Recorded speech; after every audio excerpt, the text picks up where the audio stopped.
जय हिंद दोस्तों, नमस्कार। स्वागत है आपका इस चैनल में लेट्स क्रैक इट। दोस्तों आज हम लोग खान सर के जो है हिस्ट्री टॉपिक टूर को आज कवर करने वाले हैं। दोस्तों इस चैनल में खान सर के नोट्स का बहुत ही शॉर्ट और बेसिक जो है जितना खान सर ने पढ़ाया है सारे का क्विक रिवीजन करना है, क्योंकि एग्ज़ाम जो है बहुत नज़दीक है और रिवीजन करने में आप सभी को पता है खान सर में टाइम ज़्यादा लग जाता है। तो इस वीडियो के हेल्प से आप लोग जो है हिस्ट्री और सारे पेपर्स को बहुत ही क्विकली जो है रिवीजन कर सकते हैं। और सारे नोट्स को मैंने बहुत ही अच्छी तरीके से सजा करके और हर एक पॉइंट को ऐड करके मैंने यहाँ पे डाला हुआ है, और ताकि आप लोगों को कहीं से कोई और एक्स्ट्रा डाटा की ज़रूरत ना पड़े। तो दोस्तों आप इस चैनल पे अगर नए हैं तो प्लीज़ सब्सक्राइब कर दीजिए और लोगों को शेयर कीजिए ये वीडियोस को, ताकि वो लोग भी जल्द से जल्द रिवीजन कर सके और एग्ज़ाम के पहले तक सारे हिस्ट्री और ज्योग्राफी के वीडियो आप लोगों को मिल जाएंगे। तो दोस्तों जल्दी से इस चैनल को सब्सक्राइब करें और 1000 सब्सक्राइबर पूरा करने में प्लीज़ हेल्प कीजिए। दोस्तों अब हम लोग शुरू करते हैं महाजनपद से। ये हिस्ट्री का जो है एंशिएंट हिस्ट्री का जो है पार्ट 2 है। पार्ट 1 भी बहुत जल्दी मिल जाएगा। तो भारत पे अगर मान के चलिए प्रथम विदेशी आक्रमण अगर कभी पूछा जाता है तो हखमनी वंश होता है, वो ईरान का है। डेरियस प्रथम का है। ये बार बार आएगा यहाँ पे, ये चीज़ जो है डेरियस प्रथम का नाम आपको, आप इसको ध्यान रखिएगा। डेरियस प्रथम जो है हखमनी वंश का था, ईरान का प्रथम विदेशी आक्रमण। ठीक है, तो भारत में टोटल जो है उस समय जो है भारत को नहीं, मगध जो है 16 महाजनपदों में बटा हुआ था। मगध वंश के बारे में, मगध साम्राज्य के बारे में अगर बात करें, दक्षिण भारत का अलग साम्राज्य चल रहा था, उसको भी कवर करेंगे। तो हम लोग यहाँ पे मगध साम्राज्य के बारे में पढ़ रहे हैं, जिसमें 16 महाजनपद में बटा हुआ था। अब दोस्तों यहाँ पे बात करते हैं, तो ये 16 महाजनपदों की बात करें तो यहाँ पे मैंने एक चार्ट बनाया हुआ है जो महाजनपद है और इसकी राजधानी। यहाँ पे दोस्तों ये इसकी राजधानी हो गई, और यहाँ पे ये जो है क्षेत्र, ठीक है, ये उसमें के महाजनपद हो गए, महाजनपद, ठीक है। और टोटल 16 महाजनपद में यहाँ पे याद रखना है, काशी वाराणसी राजधानी थी, अंग की चंपा, कौशल की श्रावस्ती, वत्स की कौसंबी, मगध की गिरिब्रिज, बज्जी की वैशाली, मल्लक का कुशावती, मत्स्य का विराटनगर, कुरु इंद्रप्रस्थ, चेदी शक्तिमती, अस्मक का कोटिल, सुरसेन मथुरा, अवंती उज्जैन या माहिष्मती। अवंती का भी बहुत ज़्यादा पूछता है एग्जाम में दोस्तों, तो ये भी आप लोग याद रख सकते हैं। यहाँ पे मैंने जो है इंपॉर्टेंट को टिक लगा लिया। पांचाल का काम्पिलियाही क्षेत्र, गांधार का तहसीला, कम्बोज का हाटा। तो ये जो 6-7 जो है वो बहुत ज़्यादा इंपॉर्टेंट है, ठीक है, याद रखेंगे आप लोग। अंग का चंपा, कौशल श्रावस्ती, मगध गिरिब्रज, बज्जी वैशाली, चेदी शक्तिमती, अवंती का उज्जैन और गांधार का तहसीला, ये काफ़ी इंपॉर्टेंट है। यहाँ पे दोस्तों यहाँ पे एक चीज़ याद रखिएगा, ये उत्तर में है और ये दक्षिण में है, ठीक है। ये थोड़ा सा एक चीज़ आप लोग ध्यान रखिएगा, यहाँ पे उत्तर और दक्षिण का यहाँ पे कॉन्सेप्ट रहेगा। यहाँ पे मिल देता हूँ, ये हो गया नॉर्थ और ये हो गया साउथ। साउथ अवंती और नॉर्थ अवंती, एक यहाँ पे भी नॉर्थ और ये साउथ की राजधानियाँ हैं, ठीक है। 2 भागों में बटी हुई थी, नॉर्थ और साउथ की राजधानियाँ, ठीक है दोस्तों, याद रखना है। अब हम लोग शुरू करते हैं। 16 महाजनपद का विवरण कहाँ मिलता है, तो ये मिलता है हमें, कहाँ मिलता है, अंगुत्तर निकाय में मिलता है, याद रखना है। अभी इसमें क्या है, टोटल 7 वंश थे, ठीक है। 7 वंश में कौन कौन है, इसका बहुत ही आसान ट्रिक है, हसीन मशुक शाह। कहाँ से याद रखेंगे, हसीन मशुक शाह, सिर्फ शाह, ठीक है ना, शाह नहीं याद रखेंगे, सिर्फ क्या याद रखेंगे, शाह, ठीक है। ये जो है याद रखेंगे यहाँ पे, ठीक है। अब देखिए सबसे इम्पोर्टेंट, हसीन मशुक शाह से, ह से हर्यक वंश, दूसरा यहाँ पे शिशुनाग वंश, नंद वंश, चौथा मौर्य वंश, ठीक है, और इसके बाद आएगा शुंग वंश, कन वंश और सातवाहन। हसीन मशुक शाह याद रहेगा दोस्तों। 544 ईसा पूर्व से शुरू होकर के ये चलेगा, ठीक है ना, और इसी भी शताब्दी में बता दूंगा आगे, ठीक है। ये बहुत ही इंपॉर्टेंट है। इसके बाद दोस्तों हम लोग बात करते हैं, सबसे पहला आता है हर्यक वंश। हर्यक वंश से दोस्तों याद करेंगे हम लोग बिंबिसार, ठीक है।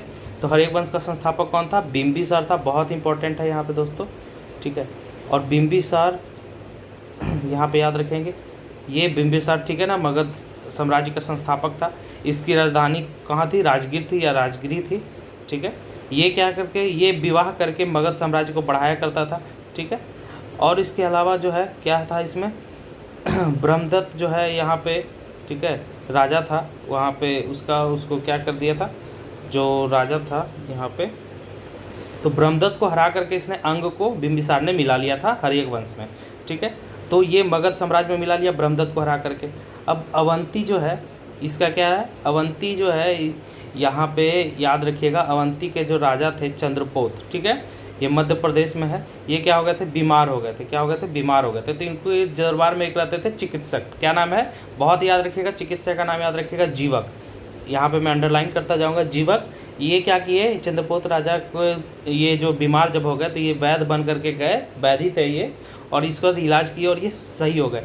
तो याद रखना है, जीवक किसके दरबार में रहते थे, बिंबिसार के दरबार में रहते थे। और बिंबिसार ने वैशाली को एक बार जीतने की कोशिश की, लेकिन वो हार गया, आक्रमण जो है वो फेल हो गया। तो इस तरह से ब्रह्मदत्त को हरा करके अंग में मिलाया, जीवक को भेज करके इसने अवंती को मिला लिया अपने साम्राज्य में। तो संस्थापक क्या 544 ईसा पूर्व से जो है ये शासन कर रहा था। इसके बाद इसका पुत्र जो है बिंबिसार का पुत्र अजातशत्रु, इसने अपने पिता को मार करके, इसलिए इसको पितृहंता बोलते हैं। क्या बोलते हैं इसको, पितृहंता। और इसने जो है राजगीर की किलेबंदी करवाई थी, राजगीर जो है उसके चारों तरफ किला बनवाया था, याद रखिएगा। और इसने गुप्तचर की सहायता से, वर्षकार जो इसका गुप्तचर था उसकी सहायता से वैशाली पे, तो ये इसके पिताजी जीत नहीं पाए, तो इसने वैशाली को जीत लिया। कैसे जीता, तो अपनी गुप्तचर की मदद से। वो अवंती को जीते थे अपने वैद्य की मदद से, और इसने कैसे जीता, तो अपने गुप्तचर की मदद से, वर्षकार की मदद से उसने वैशाली पे विजय प्राप्त कर ली। और वैशाली क्या था, वर्गाकार आकृति का था उस समय। तो याद रखिएगा, लिच्छवी को भी इसने पराजित किया। इसका प्रेम संबंध किससे था, इसका प्रेम संबंध था आम्रपाली से। और इसका बहुत इंपॉर्टेंट पॉइंट है, इसमें प्रथम बौद्ध संगति भी इसके समय हुआ है। कब हुआ है प्रथम बौद्ध संगति, आप लोगों को 483 ईस्वी पूर्व एकदम याद रखना है, राजगीर में हुआ। इसके अध्यक्ष कौन थे, महाकश्यप थे। इसके बाद अब बात करते हैं, अजातशत्रु के बाद कौन आया, उदयन आया, ठीक है। इसका पुत्र था उदयन। इसने अपनी राजधानी कहाँ बनी, पाटलिपुत्रा। पहले कहाँ थी, इसने राजगीर से हटा करके कहाँ आई, पाटलिपुत्रा। ये पहले क्या, राजधानी से पहले इसने क्या बनाया था, सैनिक छावनी के रूप में बनाया था। इसने भी, उदयन ने भी क्या, अपने पिता की हत्या कर दी, ठीक है। अब इसके हत्या करने के बाद क्या हुआ, ठीक है। तो इसके बाद बात करते हैं उदयन के बाद नागदशक। नागदशक क्या था, इस वंश का सबसे अंतिम शासक था, अयोग्य शासक था। इसकी हत्या इसके सेनापति शिशुनाग ने कर दी। शिशुनाग बन गया अगले शिशुनाग वंश का संस्थापक, ठीक है। अब शिशुनाग वंश के बारे में बात करें तो यहाँ पे 2-3 डाटा है। शिशुनाग वंश 412 ईस्वी से याद रख सकते हैं, अगर याद रखना होगा, 412 बीसी से 343-45 बीसी तक रहा, ठीक है। अब इसके बाद बात करते हैं, शिशुनाग वंश की राजधानी कहाँ थी, वैशाली थी। और कालाशोक जो है इसने राजधानी कहाँ बना दिया, पटना में। तो पटना इसने क्या किया, पहले बौद्ध संगति यहाँ पे हुई, सेकंड बौद्ध संगति, ठीक है, कहाँ हुई, वैशाली में हुई। और पाटलिपुत्रा के बाद कहाँ हुई, वैशाली में। तो याद रखेंगे, सेकंड बौद्ध संगति वैशाली में हुई है 383 ईस्वी पूर्व। इसके अध्यक्ष कौन थे, ये क्या थे, अध्यक्ष थे, सभावीर क्या थे, अध्यक्ष थे। किसके शासनकाल में हुआ, कालाशोक के टाइम में, ठीक है। अशोक, कालाशोक का मतलब क्या होता है, जो दुखों का काल हो, ठीक है। अब नंदी वर्मन इसके क्या अंतिम शासक थे, ये इनको किसने हरा दिया, महापद्म नंद ने। महापद्म नंद ने हरा दिया नंदी वर्मन को। और इसके बाद कौन से वंश की स्थापना की, नंद वंश की। और ये कब से कब तक हुआ, 344 बीसी से लेकर के लगभग 322 बीसी तक नंद वंश का शासन रहा। तो महापद्म नंद, इसकी राजधानी कहाँ थी, तो इसने क्या किया, ठीक, तो क्या किया उसने, कलिंग पे आक्रमण कर दिया। यहाँ पे लिखना पड़ेगा, इसने आक्रमण कर दिया, ठीक है। कलिंग पे क्या किया, आक्रमण कर दिया। और ये शूद्र जाति का था, याद रखना है, ठीक है ना। कलिंग पे आक्रमण करके इसको जीत लिया। ये क्या था, राजपुत्र था, और इसको शब्द छत्रांक भी बोला जाता है, ठीक है। राजपूत नाशक था, राजपूत क्या था, नाशक था, क्षत्रिय नाशक। और एकाराट की उपाधि धारण किया, परशुराम का अवतार माना जाता था। इसी का पुत्र क्या था, धनानंद था। धनानंद बहुत ही क्रूर और अहंकारी था। इसी इसी के बाद क्या आया, चंद्रगुप्त मौर्य आया। और इसी के टाइम में इसका प्रधानमंत्री कौन था, चाणक्य था। इसी का समय में सिकंदर का आक्रमण हुआ। अब बात करते हैं विदेशी आक्रमण का। तो ये क्या था, पहला विदेशी आक्रमण डेरियस प्रथम था, ईरान का हकमनी वंश का पहला था। लेकिन इसके बाद सिकंदर का आक्रमण हुआ। तो सिकंदर के बारे में कुछ जानकारी जान लेते हैं। तो इसकी पत्नी का नाम क्या था, रेक्सोना, याद रखेंगे, रेक्सोना। पिता का नाम फिलिप था। अलेक्जेंडर निकेटर इसका क्या था, सेनापति था। और ठीक है, जल सेना जो है का कौन था इसका? निर्याकस। जल का सेनापति क्या था? ठीक है, जल सेनापति निर्याकस। सिकंदर को क्या बोला जाता है? Alexander the Nicator. ठीक है, अलेक्जेंडर निकेटर बोला जाता है। सेल्यूकस निकेटर थल सेना का इसका सेनापति था। इसके गुरु का नाम क्या था? अरस्तु था। इसके घोड़े का नाम था बुकेफराल। ठीक है, यहाँ पे इसके घोड़े का नाम है, कभी कभी पूछ देता है, बुकेफराल। और ये किस देश से आया था? मकदूनिया का। ठीक है, इसके अलावा ये 320 ईस्वी में झेलम, जिसको आज झेलम बोला जाता है, उस समय इसको क्या बोला जाता था? वितस्तता, हाइडे स्पीच इन लोग के भाषा में बोला जाता है। और इस समय क्या हुआ? पोरस का राजा था उस समय, वो युद्ध में हार गया। और पूछा जाता है कि ये किसके लिए आया था? तो बढ़ई और हाथी के लिए आया था। कौन आया था? सिकंदर, अलेक्जेंडर निकेटर आया था। किसके लिए आया था? बढ़ई और हाथी के लिए। इसके बाद ये 326 ईसा में झेलम नदी, इसके बाद ब्यास नदी को पार करने से मना कर दिया। ठीक है ना, ब्यास नदी को। और इसके बाद याद रखेंगे 323 ईसा में इसमें लौटते वक्त बेबीलोन में मर गया। और ब्यास नदी को क्या बोलते हैं? हाइफेनिया।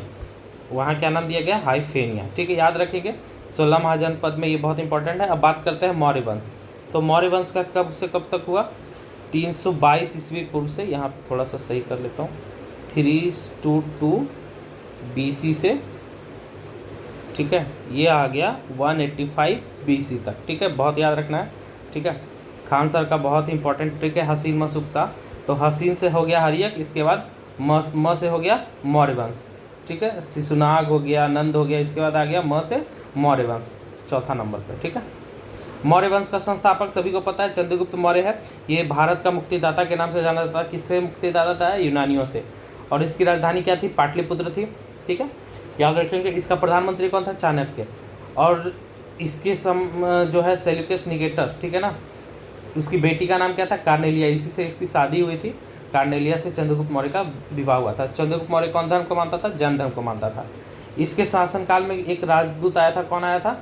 मेगास्थनीज, जिसकी पुस्तक का नाम क्या थे? इंडिका। 315 ईसा पूर्व आया था। कौन आया था? मेगास्थनीज आया था। इसके पुस्तक का नाम है इंडिका। ठीक, इसके बाद क्या हुआ? सेंड्रोकोटस नाम किसने दिया था? जस्टिन ने दिया था। सेंड्रोकोटस नाम किसने दिया था? जस्टिन ने दिया था। अपने जो पुस्तकों में, यूनान के पुस्तकों में जस्टिन ने क्या लिखा था? सेंड्रोकोटस। किसको? चंद्रगुप्त मौर्य को। लेकिन इसको पढ़ा कौन? विलियम जोन्स ने पहचाना कि भाई यही हमारा गंगाधरी शक्तिमान है। किसने पहचाना? चंद्रगुप्त मौर्य को। सेंड्रोकोटस किसने पहचाना? विलियम जोन्स ने। ठीक है, और यूनान में चंद्रगुप्त मौर्य को क्या कहा जाता था? सेंड्रोकोटस। ठीक है, अब इसके टाइम में क्या हुआ? 12 वर्षों में अकाल आया। सहगौर जो है उसमें तांबा का मिला था। इसके अलावा क्या? भद्रबाहु से क्या? जैन धर्म की शिक्षा ली। ये भी बहुत इंपॉर्टेंट है। जैन धर्म की शिक्षा किससे ली? भद्रबाहु से। और 298 BC में क्या हुआ? इसकी मृत्यु श्रवणबेलगोला कर्नाटक में मृत्यु हो गई इसकी। ठीक है, और इसमें जो है इसके जो PM थे, क्या नाम था? चाणक्य। इसने अर्थशास्त्र कौटिल्य जो है, इनको क्या बोला जाता है? कौटिल्य। यहाँ पे लिख भी दे सकता हूँ, कौटिल्य इनको बोला जाता है। विष्णुगुप्त भी बोला जाता है, सभी को पता होगा, पूछा जाता है क्वेश्चन बहुत ज़्यादा। विष्णुगुप्त एग्जाम में। ठीक है, तो तीनों नाम इसी का है। इसने क्या एक पुस्तक लिखी अर्थशास्त्र, जी किस पे बेस्ड है? राजनीति पे बेस्ड है। किस पे? राजनीति पे। इसमें टोटल जो है 15 सप्तांग है। सप्तांग का मतलब 7 सिद्धांत राजा का दिया था। इसके खंड को अधिकरण बोला जाता है। ठीक है, 7 सिद्धांत में राजा को निर्भय होना चाहिए, राजा के पास पैसा होना चाहिए, इस टाइप का क्या है? 7 सिद्धांत दिया था। इसके बाद आता है, इसके बाद बात करते हैं बिंदुसार। बिंदुसार जो है आजीवक संप्रदाय जो है से रिलेटेड था। इसके भविष्यवक्ता थे। ठीक है, अब यहाँ पे आजीवक क्या थे इसके दरबार में? एक भविष्यवक्ता थे। आजीवक क्या थे? एक भविष्यवक्ता थे। अब पिंगल वत्स ने क्या बताया था? अशोक के बारे में बताया था। बिंदुसार किसका पुत्र था? चंद्रगुप्त मौर्य का था। ठीक है, अब ये क्या है? सीरिया नेसर, सीरिया के जो नरेश हैं डायमेकस, ठीक है ना, इन्होंने भेजा था सीरिया का राजदूत। ठीक है, इसे क्या हुआ? भेजा था किसके लिए? 2 चीज़ के लिए।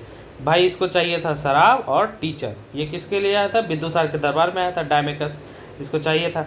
अब इसने क्या हुआ? शराब तो ले लिया, टीचर वगैरह मिला कि नहीं मिला, ठीक है ना, पता नहीं। लेकिन डायमेकस जो है इसके दरबार में आया था। इसने जब बिंदुसार ने क्या किया? जम्मू कश्मीर का विद्रोह को किसको भेजा था? अपने पुत्र अशोक को अवंती से भेजा। पहले अवंती का ये राज्यपाल था, तो वहाँ से इसने जम्मू कश्मीर भेजा और वहाँ जम्मू कश्मीर का विद्रोह को शांत किया। इसके 2 पुत्र थे, छोटा पुत्र अशोक था, बड़ा पुत्र क्या सुसीन था। तो सुसीन को मार के अशोक जो है वो राजगद्दी पे बैठ गया, उसका छोटा पुत्र। अब कब बना राजा? 269 ईसा पूर्व में राजा बना, राज्याभिषेक हुआ अशोक का। और अशोक के समय में ही क्या हुआ? तृतीय बौद्ध संगति हुई कब? 251 251 ईसा पूर्व में, 251 ईसा पूर्व में कहाँ हुआ? पाटलिपुत्र, ठीक है ना। अब ये क्या हुआ? 269 ईस्वी में इसका राज्याभिषेक हुआ। उसके 8वें वर्ष 261 ईसा पूर्व में इसने कलिंग पे आक्रमण कर दिया। और इसके बाद क्या हुआ? बहुत मारकाट मचा करके इसका फिर हृदय परिवर्तन हो गया। इसने क्या हुआ? निग्रोध से इसने क्या किया? इसका जो भतीजा था निग्रोध, उससे क्या हुआ? बौद्ध धर्म की प्रेरणा मिली कि भाई, बोला उसका भतीजा कि हम तो बौद्ध धर्म मानते हैं, आप भी मानिए। तो बोला कि चलो ठीक है, सिखाओ हमको। तो लेकिन सिखा नहीं पाया, तो सीखने के लिए किसके पास गया? उपगुप्त से बौद्ध धर्म की शिक्षा लेने के लिए गया, ठीक है। अब इसका जो बेटा बेटी था उसको भी बोला यार बहुत बढ़िया धर्म है। महेंद्र और संघमित्रा को कहाँ भेज दिया? श्रीलंका बौद्ध धर्म की प्रचार प्रसार के लिए भेज दिया। तो 8वें में एक कांड किया कलिंग का, लेकिन 10वें वर्ष फिर क्या कर दिया? ये बौद्ध धर्म का प्रचार करने लग गया। कहाँ गया? 10वें वर्ष गया। उसके बाद 20वें वर्ष कहाँ गया? ये 249 ईस्वी पूर्व में धर्म का प्रचार लुम्बिनी में गया, ठीक है। तो याद रखेंगे। इसके अलावा इसके टोटल 14 शिलालेख है, शिलालेख पढ़ लेते हैं। तो इसमें पहला शिलालेख याद करने का सब ट्रिक है। पहला में अहिंसा, दूसरे में चिकित्सा, ठीक है, पशु चिकित्सा, ठीक है। और इसमें दक्षिण भारत की चर्चा भी की गई है इसमें। तो दक्षिण भारत में चेर और पांडव और श्रीलंका की चर्चा है, लेकिन चोल की चर्चा नहीं की गई है, ठीक है। अब इसके बाद तीसरे जो है अभिलेख में शिलालेख में किसकी चर्चा है? अधिकारियों की। तो 3 तरह के अधिकारी थे, कौन कौन भैया? रज्जुक थे, युक्तक थे और परदेशक। तो रज्जुक बहुत इंपॉर्टेंट माने जाते हैं। कौन माने जाते हैं? राजुक। इसके बाद चौथा, 4 में क्या? भारी हो गया, भारी घोष से कहाँ गए? धर्म घोष में चले गए, यानी धर्म के रास्ते पे चले गए 4 में, ठीक है। चौराहा से अगर कहीं जाना रहेगा तो किस पे जाएंगे? धर्म के रास्ते पे। याद रहेगा, आपको ट्रिक से बताता जाऊँगा। 3 में 3 अधिकारी, 2 में क्या करेंगे? डॉक्टर के पास जाएंगे।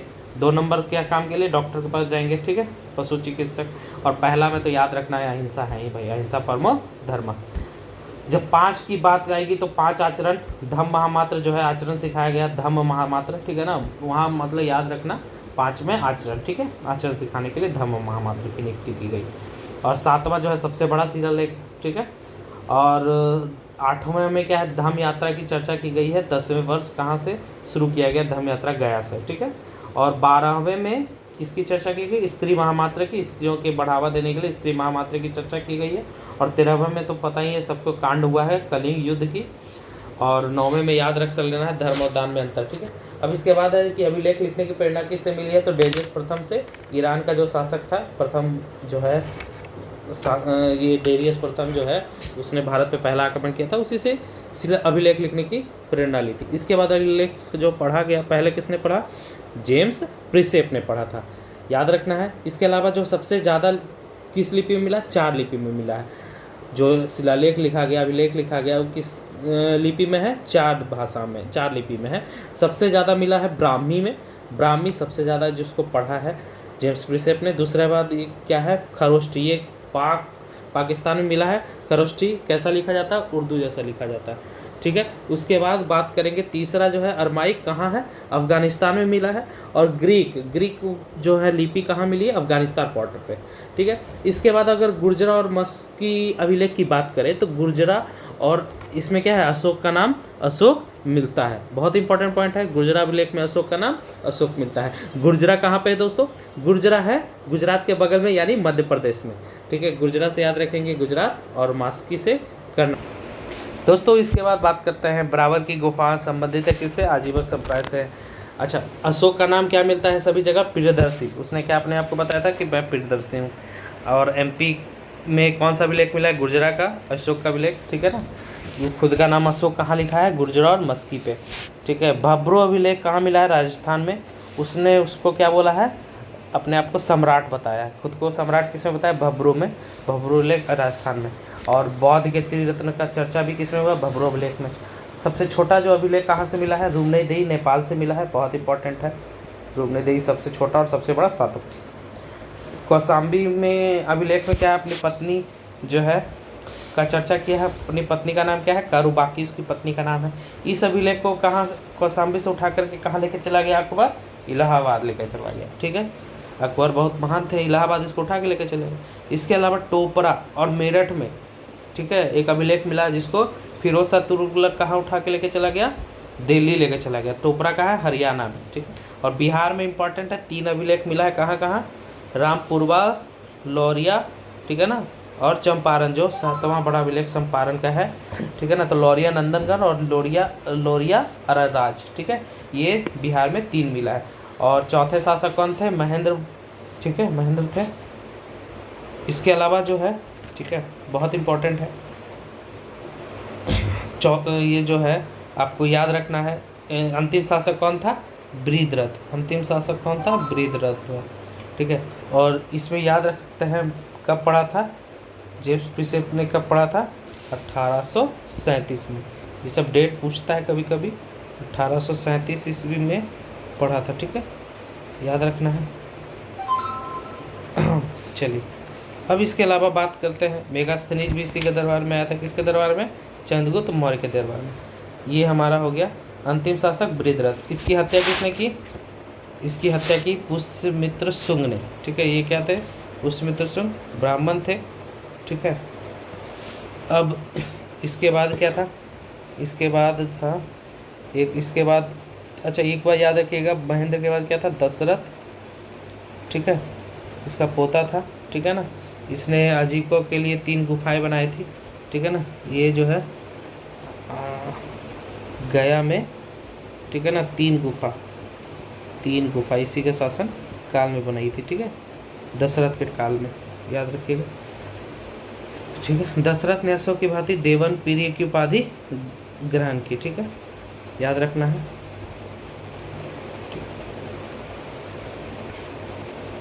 यहाँ चौथा कर देता हूँ, अशोक के बाद कौन थे, दशरथ, ठीक है। अब इसके बाद दशरथ क्या थे, देवन प्रिय। अब शुंग वंश के चलते हैं, इसकी हत्या किसने की, पुष्यमित्र शुंग ने की। और ये क्या थे, ब्राह्मण थे, ये गैर क्षेत्रीय जो है मगध के नहीं थे, ठीक है। और ये क्या थे, पटना और विदिशा इनकी क्या है, राजधानी थी। पटना की राजधानी, पटना क्या थी इनकी राजधानी, और विदिशा कहाँ स्थित है, विदिशा है मध्य प्रदेश, MP में, याद रहेगा। अब इसके बाद, ठीक है, या जनरली याद रखते हैं इसकी राजधानी कहाँ याद रखते हैं हम लोग, विदिशा में ही याद रखते हैं, तो बहुत इंपॉर्टेंट।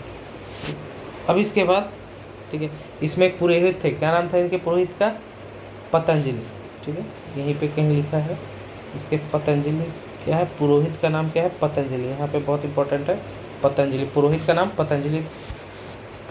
तो अब इसके याद रखना है, इनको क्या बोला जाता है, बौद्ध नाशक। ये ब्राह्मण थे तो इनको क्या थे, बौद्ध लोगों से बहुत नफरत था, तो इनको क्या बोलता है, बौद्ध नाशक बोला जाता है। तो जातक, लेकिन बौद्ध की बहुत प्रमुख पुस्तक जातक ग्रंथ इसी के समय में लिखा गया है, ठीक है। इन्होंने क्या हुआ, सांची का स्तूप नहीं तुड़वाया है, ठीक है। पाणिनि ने अष्टाध्यायी की रचना इन्हीं के काल में हुई। और बहरोत MP में इन्होंने क्या हुआ, नहीं तुड़वाया। इसके शासनकाल में 2 गो यवन आक्रमण हुआ, दूसरा विदेशी आक्रमण इसको बोला जाता है। इसमें क्या हुआ, डेमेट्रियस आया था, वो हार गया। क्यों हराया, पुष्यमित्र शुंग ने। फिर मिनांडर आया, वो भी हार गया। जाते समय नागसेन ने क्या बोला, आओ भाई हार गए हो तो कुछ लेके जाओ, क्या लेके जाओ, बौद्ध धर्म की शिक्षा। तो इसने जो बौद्ध धर्म की जो शिक्षा दी नागसेन ने मिनांडर को, तो उसको मिलिंद पन्हो बोला जाता है, ठीक है। मिलिंद पन्हो किताब का नाम है। मिनांडर और नागसेन के बीच बौद्ध जो बातचीत हुई उसी को मिलिंद पन्हो बोला जाता है। और उसके बाद क्या हुआ, पतंजलि जिसका पुरोहित था उसके से 2 अश्वमेध यज्ञ करवाया, कौन, पुष्यमित्र शुंग। जब जीत रहा था डेमेट्रियस को हराया, एक बार अश्वमेध यज्ञ कराया, मिनांडर से जीता, एक बार अश्वमेध यज्ञ कराया। इसके बाद अंतिम शासक कौन थे, देवभूति थे, ठीक है, देवभूति इसके अंतिम शासक थे। और इसकी हत्या कब हुई, 73 ईसा पूर्व में हुई, ठीक है ना, 73 ईसा पूर्व में, ठीक है। किसने की, इसकी हत्या किसने की, वासुदेव ने की, 73 BC में, ठीक है, वासुदेव ने कर ली। अब याद रखेंगे कर्ण वंश, तो कर्ण वंश में कुछ नहीं याद रखना है, इसकी स्थापना वासुदेव ने की 73 ईस्वी से 30 ईसा पूर्व, ठीक है, कुछ नहीं इसके अलावा याद रखना है। और इसके बाद याद रखना सातवाहन वंश, सातवाहन वंश, ठीक है। कर्ण वंश के बाद सीधे क्या याद रखना है, सातवाहन वंश। सातवाहन वंश, ठीक है, इसमें कब से कब हुआ, तो 27 ईस्वी पूर्व, ठीक है, से 194 ईस्वी तक, ठीक है, ईस्वी पूर्व से लेकर के 194 ईस्वी तक चला, ठीक है, 194 ईस्वी तक सातवाहन। तो इसका संस्थापक कौन थे, याद रखिएगा, सिमुक। इसके संस्थापक कौन थे, सिमुक थे। और अंतिम शासक कौन था, सुशर्मा। यहाँ पे लिखा हुआ नहीं है, यहाँ पे मैं लिख देता हूँ, अंतिम शासक कौन था, सुशर्मा, ठीक है, सुशर्मा, ठीक है, सुशर्मा, ठीक है। एक सेकंड, थोड़ा गलती हो गया, इसके अंतिम शासक था सुशर्मा, ठीक है, अंतिम शासक सुशर्मा था। इसी को मार करके, कर्ण वंश का अंतिम शासक कौन था, सुशर्मा था, ठीक है। इसी को मार करके सिमुक ने स्थापना की किसकी, सातवाहन वंश की थी, ठीक है। इसके अंतिम शासक कौन थे, यज्ञश्री सतकर्णी, ठीक है, याद रखना। तो सिमुक ने स्थापना की, पहले क्या था, इसकी राजधानी महाराष्ट्र थी, बाद में इसको क्या राजधानी क्या हो गया, आंध्र प्रदेश हुआ, इसलिए इसको आंध्र सातवाहन वंश कहा जाता है, ठीक है। इसकी राजधानी क्या होगी, प्रतिष्ठान, पहले महाराष्ट्र में थे। अब यह है कि इसके बाद इसके संस्था बहुत प्रतापी राजा कौन थे, गौतमीपुत्र सतकर्णी, जीपीएस। इसने शकों के राजा क्या नाम है, नहपान, उसको हरा दिया, नहपान को क्या कर दिया, इसने हरा दिया। इसके बाद इसके पुत्र कौन थे, बीपीपी यानी वशिष्ठी पुत्र सतकर्णी, पुलमावी, वशिष्ठी पुत्र पुलमावी। इसको किसने हरा दिया, रुद्रदामन। रुद्रदामन कौन थे भाई, ये भी शक थे, और शकों का सबसे प्रतापी राजा कौन था, रुद्रदामन। रुद्रदामन ने इसको हरा दिया, ठीक है, बहुत ज़्यादा इम्पोर्टेंट है, ठीक है। अब इसके बाद जो है सबसे इम्पोर्टेंट क्या है कि रुद्रदमन के बाद, ठीक है, गौतमीपुत्र सतकर्णी हो गया, बीपीपी हो गया, ठीक है। अब इसके बाद जो है ये ब्राह्मणों को गिफ्ट में कौन दिया, भूदान देना चालू कर दिया। सर्वाधिक भुगतान लेकिन किसने दिया, गुप्तों ने, लेकिन चालू किसने किया, सातवाहन ने किया। शीशे का सिक्का किसने चालू किया, सातवाहन ने चालू किया। मातृशतात्मक जो समाज है उसमें कौन सा समाज था, सातवाहन था। गाथा सप्तशती की रचना किसने की, हाल ने की। हाल क्या था, इसके राजा थे हाल प्रथम, ठीक है ना, हाल फर्स्ट, ठीक है। गाथा सप्तशती, इसमें क्या है, 700 श्लोक, 700 श्लोक थे इसमें, ठीक है। कभी कभार इसमें पूछ दिया जाता है, गुणाढ़ भी इसी के दरबार में रहा करते थे, ठीक है। ये हमारा जो है सातवाहन वंश तक कंप्लीट हो गया, ठीक है। अब इसके बाद बात करते हैं विदेशी आक्रमण। तो विदेशी आक्रमण में याद रखेंगे ISP के कोड, याद रखेंगे ISP के। तो पहला तो डेरियस था, दूसरा सिकंदर था, तीसरा डेमेट्रियस था, चौथा मिनांडर था। इसके बाद पांचवा में क्या है, इंडो ग्रीक, हिंदी यूनानी जिसको बोलते हैं। छठा में शक्त है, I for Indo, S for शक, P फॉर पल्लव और K फॉर कुषाण, कुडुल, ठीक है।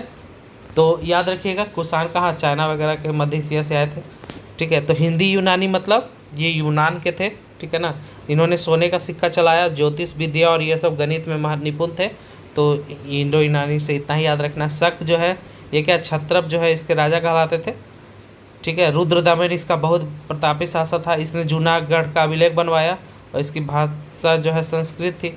चंद्रगुप्त मौर्य का जो सुदर्शन झील था इसका क्या है, पुनर्निर्माण कौन करवाया था, रुद्रदमन ने करवाया था, याद रखना है शकों में। और इसके बाद था पल्लव, ये ईसाई धर्म का प्रचार प्रसार किया।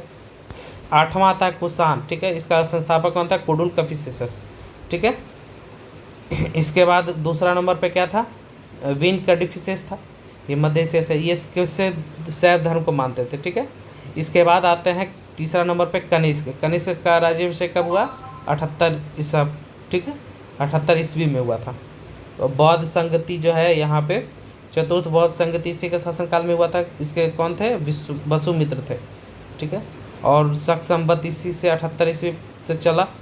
और पाटलिपुत्र से आक्रमण हुआ, इसमें भिक्षापात्र और अशोक घोष क्या हुआ, लेके गया, ठीक है। और अशोक 2 इसके बाद आया। अशोक 2 में रेशम मार्ग चीन से जो है लड़ाई हुआ। रेशम मार्ग जो है बहुत फेमस है, रेशम मार्ग, ठीक है ना। इसके बाद पटना जो है क्या है, अशोक घोष इतिहासकार जो है। तो कनिष्क जो है महायान शासक शाखा को मानता था, बौद्ध धर्म के किस शासक को, महायान शाखा को मानता था। इसने क्या रेशम मार्ग पे अधिकार कर लिया था चीन से लड़ करके, भाई हमको टैक्स चाहिए। ठीक है, अभी पटना ने जो है अश्वघोष इसके इतिहासकार थे। इसके अलावा इसके पास क्या क्या थे, चरक थे, नागार्जुन थे, पार्श्व थे, वसुमित्र थे और बराहमीर, बहुत बड़े ज्योतिष थे। चरक क्या थे, चरक संहिता लिखा थे, वैद्य थे। नागार्जुन को क्या जाता था, भारत का आइंस्टीन कहा जाता था। तो इसके दरबार में बहुत बड़े बड़े महान विद्वान लोग थे। तो ये जो कुषाण जो है, ये उसका सबसे प्रतापी राजा कौन था, कनिष्क। ठीक है, यहाँ से खत्म हो गया। अब इसके बाद हम लोग शुरू करते हैं गुप्त वंश, बहुत ही इंपॉर्टेंट है। तो गुप्त वंश की स्थापना की थी 240 ईस्वी में। अच्छा, ये क्या थे, कुषाण शासक के क्या थे, सामंत थे, यानी जमींदार लेने वाले लोग थे। इसके संस्थापक कौन थे, श्रीगुप्त थे। लेकिन इसके वास्तविक संस्थापक किसको माना जाता है, चंद्रगुप्त प्रथम का। ठीक है ना, इसके ऊपर भी क्या थे, घटोत्कच थे, उसको छोड़ देते हैं। गुप्त वंश में आपको एक चीज़ याद रखना, क्या, ये सोना का जो है सर्वाधिक सिक्का किसने चलाया था, गुप्त वंश ने, लेकिन अशुद्ध सोने का। ठीक है, पूरी तरह से रिफाइन नहीं किया जाता था, एकदम 24 कैरेट का नहीं चलता था। ठीक है, अब चंद्रगुप्त प्रथम का राज्याभिषेक जो है पाटलिपुत्रा में हुआ था, इसने प्रथम राजधानी बनाया था, और महाराजा धीराज की जो उपाधि भी है इसने लिया था। ठीक है, सब इसके बाद चंद्रगुप्त के बारे में एक चीज़ और याद रखना है, इसने राजधानी कहाँ बनाया था, कौशाम्बी। ठीक है, चंद्रगुप्त प्रथम की राजधानी क्या थी, कौशाम्बी। और ये कब बना था, 320 ईस्वी में बना था। इसके अलावा याद रखेंगे कि लिच्छवी की राजधानी किससे विवाह किया था इसने, कुमार देवी से। यहाँ पे एक चीज़ और है, कुमार देवी। ठीक है, कुमार देवी विवाह। ठीक है, यहाँ पे नीचे भी है, समुद्रगुप्त क्या है, इसका बेटा था, ये सबसे प्रतापी राजा था गुप्त वंश का। ठीक है, ये लिच्छवी दोहित जो है इसका ननिहाल यानी कुमार देवी। ठीक है, लिच्छवी की थी। ठीक है, लिच्छवी की थी। नेपोलियन जो है, भारत का नेपोलियन किसको बोला जाता है, समुद्रगुप्त को। ये धारणीय बंध यानी पूरी धरती को जीतने वाला इसको बोला जाता है समुद्रगुप्त को, नेपोलियन भारत का बोला जाता है। तो ठीक है, इसके अलावा इसको कविराज भी बोला जाता है। इसका बारे में बोला जाता है, इसका घोड़ा 3 सागर का पानी पीता था, 3 यानी 1 2 3, यानी इधर का साउथ, नॉर्थ साउथ। ठीक है, उसके बाद ईस्ट का। ठीक है, ये 3 सागर का पानी पीता था इसका घोड़ा, मतलब इसका तीनों साम्राज्य थे। इसके अलावा प्रयाग जो है प्रशस्ति, प्रयाग प्रशस्ति इसके रचना कौन थे, हरिसेन, और इसके अभिलेख की जानकारी मिलती थी। ठीक है, हरिसेन ने क्या लिखा था, प्रयाग प्रशस्ति। प्रयाग मतलब इलाहाबाद, इलाहाबाद स्तंभ। ठीक है, याद रखिएगा, प्रयाग मतलब इलाहाबाद। इसके अलावा जो है बहुत सारा रिद्धिपुर का अभिलेख भी था, इसमें मिलता है। और इसे क्या किया गया, समर सतह कहा गया। इसको क्या बोला गया, समर सतह, यानी हमेशा जीतता है। ठीक है, इसके अलावा जो है इसने क्या किया, 9 राजाओं को इसने पराजित किया था, और लगभग क्या है, इसने श्रीलंका के राजा मेघवर्धन को भी क्या है, इसने हराया था। ठीक है, अनुमति मांगने के लिए दूत भेजी, और इसमें क्या है, अनुमति मांगा, मेघवर्मन से क्या है, अनुमति मांगा, क्या चीज़ के लिए, बौद्ध जो है यहाँ पे स्तूप, बौद्ध मंदिर, यहाँ पे लिख सकते हैं बौद्ध मठ या मंदिर, बौद्ध मंदिर बनाने के लिए अनुमति मांगा। ठीक है, श्रीलंका के राजा मेघवर्मन से। इसके अलावा क्या है, मयूर शैली का सिक्का किसने चलाया, याद रखिएगा, जिसपे मोर था, समुद्रगुप्त। इसके अलावा सिक्कों पे सैनिक की वेशभूषा लिखने की प्रचला किसने की, समुद्रगुप्त। और सिक्कों पे वीणा वादक किस पे मिला, समुद्रगुप्त का मिला। ये इतना याद रखना है। ठीक है, इसके अलावा अश्वमेघ प्रमाण करके भी इसका जो है इसने अपने उपाधि धारण की। और दत्त देवी जो है, इसकी पत्नी का नाम क्या है, पत्नी का नाम याद रखेंगे क्या है, दत्त देवी। ये पूछेगा नहीं क्वेश्चन, बट देख लेना। ठीक है, ये हो गया। इसके बाद क्या है, चंद्रगुप्त द्वितीय। समुद्रगुप्त के बाद आता है चंद्रगुप्त द्वितीय। इसका भाई कौन था, रामगुप्त था। इसकी पत्नी क्या है, कुमार देवी। और ठीक है, और देवी चंद्रगुप्त जो है इसका। इसके बाद इसका पुत्र हुआ तीरभुक्ति, 2 बीवी थी। ठीक है, तो अब इसके बाद क्या हुआ, चंद्रगुप्त द्वितीय के क्या क्या याद रखना है, ये शकों का अंत किया। शकों का अंत किसने किया, चंद्रगुप्त द्वितीय ने। सौराष्ट्र और मालवा पे भी अधिकार किया चंद्रगुप्त द्वितीय ने। विक्रमादित्य की उपाधि जो है, दक्षिण भारत में विजय प्राप्त करने के बाद विक्रमादित्य की उपाधि धारण की। इसने चांदी का सिक्का बनाया, जिसमें राजा रानी का उस पर बना रहा था, राजा रानी का सिक्का बनाया। इसके बाद न्याय का सिंहासन इसको बोला जाता है, क्यों, क्योंकि इसने बहुत ज़्यादा न्याय करते थे। ठीक है, इसकी पुत्री प्रभावती का, ठीक है ना, बताएंगे इसमें। इसमें संस्कृत भाषा के नवरत्न कौन थे, कालिदास, जिसे भारत का शेक्सपियर बोला जाता है, इसने अभिज्ञान शाकुंतलम, ऋतु संहार जैसे जो है अमर सिंह भी इसी के दरबार में रहते थे, प्लस अमर सिंह, ठीक है, यहाँ पे लिख लेंगे अमर सिंह भी इसी के दरबार में होते थे, ठीक है, विद्वान थे। चंद्रगुप्त द्वितीय क्या था, ये वैष्णव था, ये क्या था, वैष्णव था, कभी कोई पूछ देता है, ये वैष्णव था, बहुत इंपॉर्टेंट। और ये बौद्ध यात्री फाहियान भी आया था, इसके फाहियान जो है किसके शासनकाल में आया था, चंद्रगुप्त द्वितीय, फोयोकी की रचना की, ठीक है, 3 वर्ष। और इसके अलावा इसके दरबार में कौन कौन से थे, कालिदास, अमरदास, ब्राह्मी, धर्ममंत्री, संस्कृत का विकास, हिंदू धर्म का विकास इसी के टाइम में हुआ, चंद्रगुप्त द्वितीय के टाइम में। बौद्ध धर्म की शिक्षा लेने के लिए कौन आया था, फाहियान, ठीक है, 3 वर्ष के लिए। अब इसके अलावा जो है चंद्रगुप्त द्वितीय के भी 9 रत्न थे, ठीक है, याद रखना है। कार्तिकेय मूर्ति जो है ये सुल्तान शाहबाद जिला से मिला था, याद रखना। इसके अलावा बात करते हैं कुमारगुप्त के बारे में। कुमारगुप्त इसके बाद 415 ईस्वी से लेकर के 455 ईस्वी तक। और चंद्रगुप्त द्वितीय कब आया, ये 380 ईस्वी से लेकर के 412 ईस्वी तक, ठीक है, याद रखेंगे। 415 से, ठीक है, 455 ईस्वी, 455 ईस्वी। कुमारगुप्त इसने क्या किया, नालंदा विश्वविद्यालय की स्थापना